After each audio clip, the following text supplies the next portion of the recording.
Hello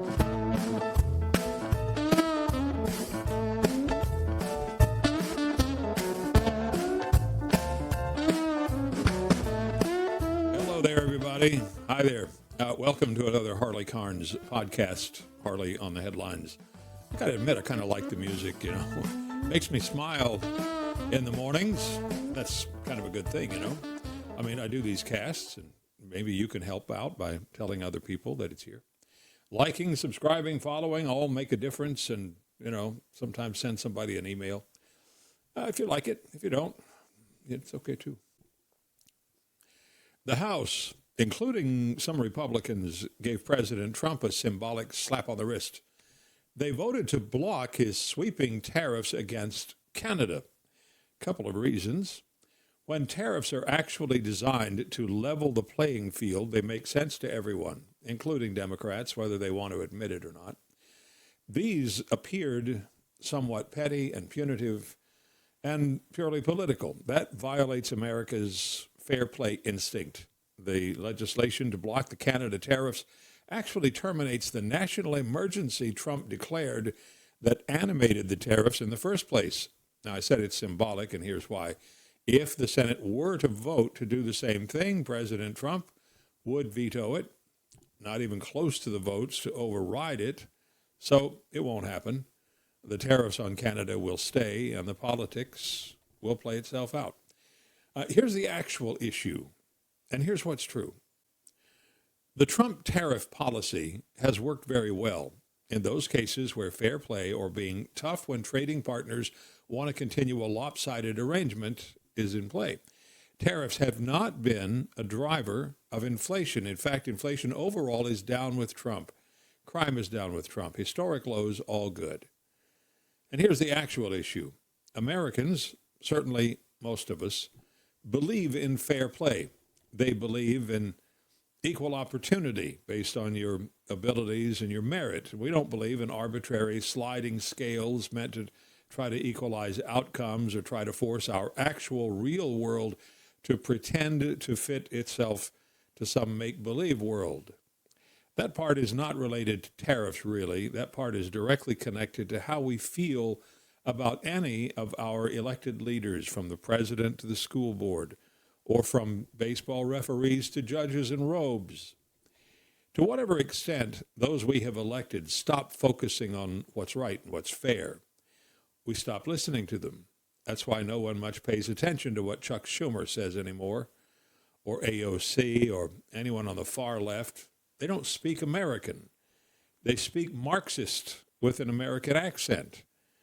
But if President Trump starts doing things that ain't right and ain't fair, even against those who oppose him, or us, he runs the risk of having people tune him out too. He can't afford that. Trump rose to power because he was a lightning bolt of common sense from the core of America.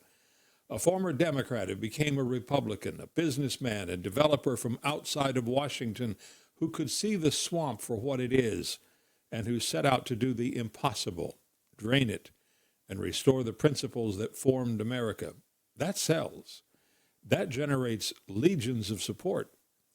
The sizable majority of Americans agree with that, and they want to see it continue, and the process of cleaning out the Washington sewage and the swamp sludge. They want to see it continued.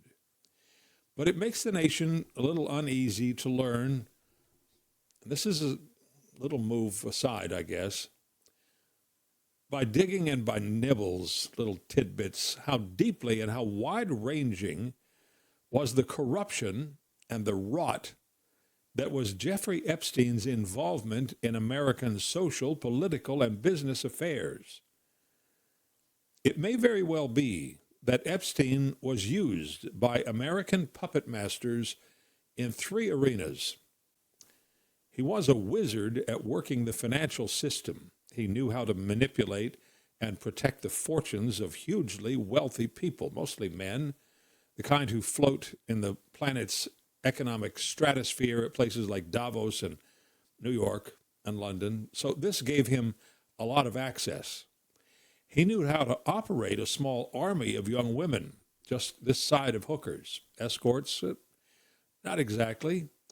He simply knew how badly older men miss the soft touches of young women. It's more than ambrosia. It's time travel. It's youth serum that doesn't last, like a taste of yesterday that lasts as long as, well, proximity to Epstein lasted. See, Donald Trump didn't need Epstein for that.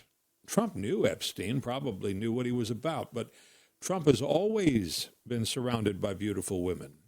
He owned, not ran, but owned one of the biggest beauty pageants in the world. He built resorts and clubs and hotels. He was everything Epstein wished he could be. So no, while Trump has probably known every mover and shaker in the rich guy world, he's not been a puppet for them. That's part of the reason they don't like him all that much. And there is no reason to expect that the general public, whose opinions will be shaped by the media, whose stories will be shaped by the same immensely powerful people who ran Epstein, no reason to expect the general public to see, hear, or experience the truth, to see it, to read it, or understand the breadth of it. There was more to Epstein than what we have heard. Now, this is just my opinion, but there is some info to help form it. It may be that Epstein's organization, if you will, was used by very powerful people, in particular connected to our intelligence services, to be a pipeline of information from many areas. That's why you can see countries now starting investigations into Epstein's tentacles into their country. Norway, for example, the King of England offering to be helpful to investigations. The U.S. may have profited from that information pipeline into the rich and powerful, men who pull the world's strings. We may still be profiting from that information, even though the pipeline has evidently been plugged. But think how embarrassing it would be to those who really run this country for it to be seen by everyone. Now, if this sounds like I went down a rabbit hole named Epstein, pay attention. That's not exactly it. Unlike nearly every other country, control of this one does lie in the hands of the people, the voters, who put people in place to run things. Now, whether the voters are regularly duped by politicians, by a complicit media, and the invisible string pullers, that's a living, breathing question. But we in America can actually ask that question out loud and dig it out and hold it up to the light. And that is the point. What should have happened by now is that the entire Jeffrey Epstein enterprise, with its international tentacles, financial and social spider veins of corruption, should have had the cover ripped off of it by Trump the Crusader. And the whole metastasizing mess should have been ripped out and spread on the pavement for everyone to see before flattening it with a steamroller and the guilty players with it. America could and would survive even that. What's happening is a steady weakening of our understanding of who's in charge from the left to the right and center, such that more and more people are on the verge of giving up on the American enterprise in this, our 250th birthday year. That's depressing. I mean, and while it's easy enough for me to draw lines to help illuminate the situation, I don't have the answer either. And that's damn depressing. Here's a start. Make sure our elections are decided by our voters, our actual citizen voters. The House has passed the SAVE Act, which you could also call the Voter ID Act. Senators should vote for it too. As has so often been pointed out, you have to show your ID to board a plane, to open a bank account, to buy a great many medicines, to drive a car, or to collect a long list of government benefits.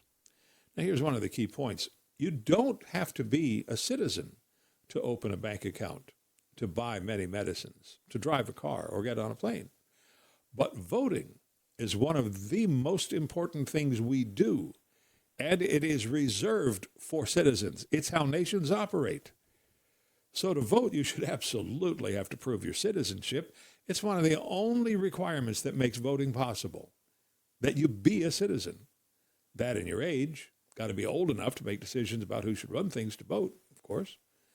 Any elected person who opposes that is opposing the single most important action or duty that any citizen has the right and the privilege to face, to vote. So will it pass in the Senate? That's actually hard to say. Unbelievably, that's hard to say. There are some members in that body who have already proven that they are actual enemies of America and what the nation has represented for centuries. And some of them make no bones about it. We'll see.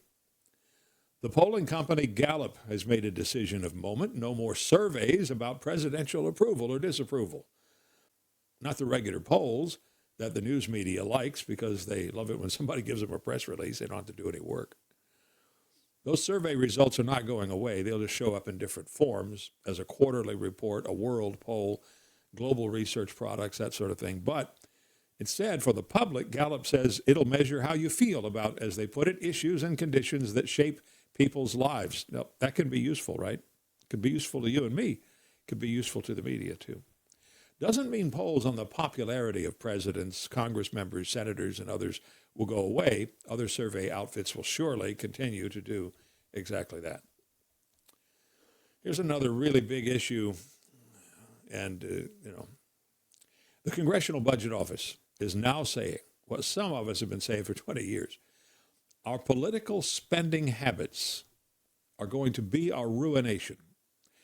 The CBO says America's deficits are feeding a level of debt that is unsustainable. In other words, the CBO is saying, without speaking the words, and almost speaking these words, that America could and will, if things don't change, go bankrupt.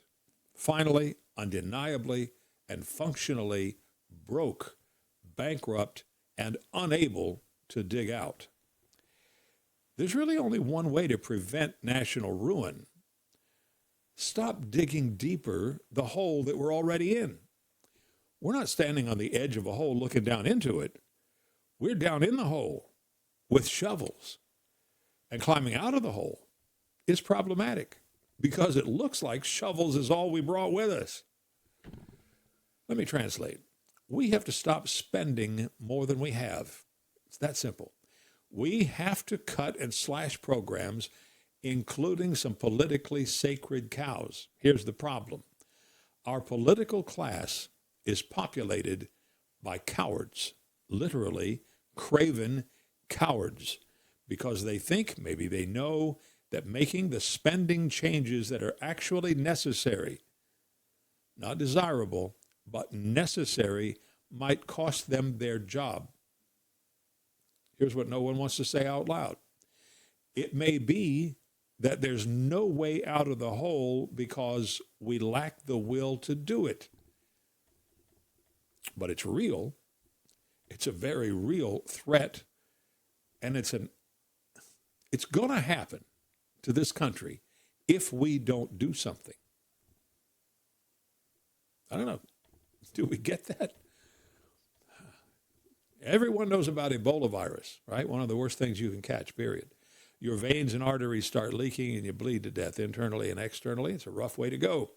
Then there's the Nipah virus, or the Nipah virus, Nipah, another mostly deadly virus. You get it by coming into contact with an animal that has it, bats frequently. Here we go again with the bats. They wrestle with it in India as if they don't have enough to cope with there, and some other places. You don't have to pet a bat or have one chase a mosquito and get tangled up in your hair either. You could eat fruit that a diseased bat slobbered over. That's easier than you think, depending on where you are in the world. After that, it's person-to-person transmission, and that's how pandemics and epidemics happen. Not just bats, by the way. The virus lives in the tropics. Anyway, here's the good news. Yeah, I know. Some good news today. Thank God, right? Virologists at the University of Tokyo inserted some Nipah genetic material into a measles vaccine. It seems to work safely and effectively. That was in hamsters. Human trials to come. but it's very promising. Did you know, I didn't, that cobra snake bites kill up to 140,000 people every year, and 400,000 more are permanently wounded? If snake venom doesn't kill you, it usually leaves you disfigured. The venom leads to destroying your muscle tissue, necrosis, like rotting away part of your leg. You can lose a limb. And the poison also can attack your heart and your brain. It's a bad deal. Cobra bites are among the worst. The overall numbers are shocking. Overall, this is not just cobras. Nearly 5.5 million people are bitten by snakes each year. About half are poisonous snake bites. Now, researchers in Australia and in England have learned that heparin, a blood thinner, is commonly used. It's easy to find and inexpensive, and it's an effective treatment for cobra bites. This will obviously lead to more research into countering the effects of other poisonous snake bites: rattlesnakes, copperheads, black mambas, tiger, the crate, fer-de-lance, boomslang, eastern brown, Russell's viper, and so on. By the way, just an aside, the most poisonous snake in the world is called the inland taipan, also known as the fierce snake. Nasty disposition. If you get bitten by it, you die, unless antivenom is handy. That poison is so lethal, one bite is enough to kill 100 men. The good news is the antivenom works well, and if you're treated, you'll survive. The second most deadly snake is the Dubois sea snake. It lives in shallow reefs. Not good if you're swimming there. Eats fish, eels, small critters. It's pretty docile mostly. Both of those snakes are native to Australia. In fact, 7 of the 8 most poisonous snakes are in Australia, in India, and other parts of Asia. What's up with that? I mean, really, how did they get the short straw? Anyway, well, I want to thank you very much for joining us today.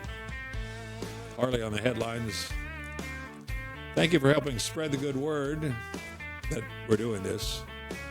I hope you'll like, follow, subscribe. Urge others to do the same, too. Really appreciate that.